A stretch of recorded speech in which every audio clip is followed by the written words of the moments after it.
Hi అండి, this is Jyothi. క్యాప్సికమ్తో egg వేసి fry ఎప్పుడైనా చేశారండి? అవునండి, చాలా బాగుంటుంది. ఒకసారి ట్రై చేయండి. చాలా తక్కువ ఇంగ్రీడియంట్స్, చాలా సింపుల్ రెసిపీ అనమాట. వంటలు రాని వాళ్ళు కూడా ఈజీగా చేసుకోగలుగుతారు. క్యాప్సికమ్తో ఎగ్ వేసి ఫ్రై అండి. చూద్దాం ఎలా చేయాలో. ఇదిగోండి, క్యాప్సికమ్ ఎగ్ ఫ్రై కోసము నేను 1 టీ స్పూను ఆయిల్ వేసానండి. ఒక మీడియం సైజు క్యాప్సికమ్ తీసి చిన్న ముక్కలు కోసి డైరెక్ట్ వేసేసాను. ఇందులో పోపులు ఇంకేమీ వేయరు, డైరెక్ట్ క్యాప్సికమే వేసాను. ఇది ఎగుతూ ఉన్నప్పుడు మనం మిగిలిన ఉప్పు కారం అవన్నీ వేసేద్దాం.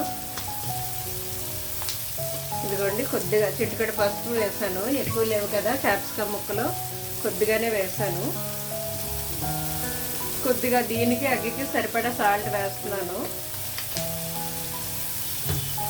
ఒక పావు స్పూన్ అలా వేసానండి. పావుకి ఇంకా తక్కువే. ఇది కారం అయితే ఒక 1/2 టీ స్పూన్ వేసాను. ఎందుకంటే నేను ఇందులో మిరియాల పొడి వేస్తాను, అందువల్ల కారం కూడా తక్కువ వేసాను. ఆయిల్ కూడా చాలా తక్కువే వేసానండి, ఎందుకంటే నేను ఇది నాన్ స్టిక్ పాత్ర తీసుకున్నాను కాబట్టి ఆయిల్ ఎక్కువ అవసరం లేదు. తర్వాత క్యాప్సికమ్ కూడా చిన్నదే కదా, అందువల్ల ఆయిల్ తక్కువ వేసాను. ఇది ఇవన్నీ ఎగిపోయాయి. ఇంకా ఎక్కువ ఇంగ్రీడియంట్స్ ఏమి వేయమండి ఇందులోను. ఓన్లీ క్యాప్సికము, ఆయిల్, ఎగ్, ఉప్పు కారం అంతే. దీన్ని ఇప్పుడు దీంతో ఇలా కవర్ చేసేసి క్యాప్సికమ్ ముక్కలతో దాన్ని కప్పేసి మూసేసి మూత పెట్టేద్దామండి. కాసేపు ఇటు పెట్టేద్దాం. సిమ్లో ఉండాలి అది. చూద్దామండి మన ఎగ్ ఎంతవరకు అయిందో. అయిపోయిందండి. ముందే కలిపేయకుండా మీరు ఇలాగా లాస్ట్లో కొంచెం ఉడికాక ఇలా ముక్కలు కొట్టారనుకోండి, గుడ్డు పెద్ద పెద్ద ముక్కలు కనిపిస్తుంది కదా. ఇలాగా పిల్లలు అప్పుడు ఇష్టంగా తింటారు. చూడడానికి ఎగ్ పెద్ద ముక్కలు కనిపిస్తుంది కదా. కొంతమంది ఎగ్ వేసిన వెంటనే ఇలాగో తిప్పేస్తూ ఉంటారు ఇష్టం వచ్చినట్టు. అది మెత్తగా అయిపోయి అన్నిట్లో కలిసిపోతుంది అనమాట.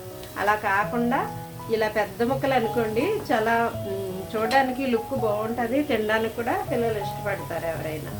కొద్దిగా మిరియాల పొడి వేస్తున్నాను, చిటికెడు. ఇదిగోండి, కొత్తిమీర తరుగు లాస్ట్లో, అంతే. చాలా సింపుల్. ఇది వంటలు రాని వాళ్ళు కూడా చేయవచ్చు అనమాట. సింపుల్ రెసిపీ ఇది. తక్కువ ఇంగ్రీడియంట్స్తో చాలా ఈజీగా చేసుకోవచ్చు.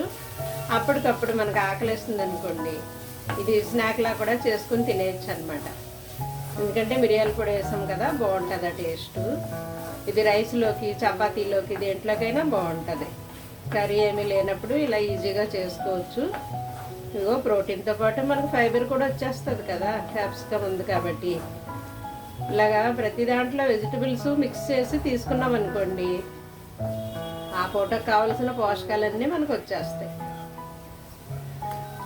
ఓకే, అయిపోయింది. చాలా సింపుల్ రెసిపీ. పిల్లలు ఎవరైనా చేసుకోవచ్చు. ఇది చాలా ఈజీగా. Thank you.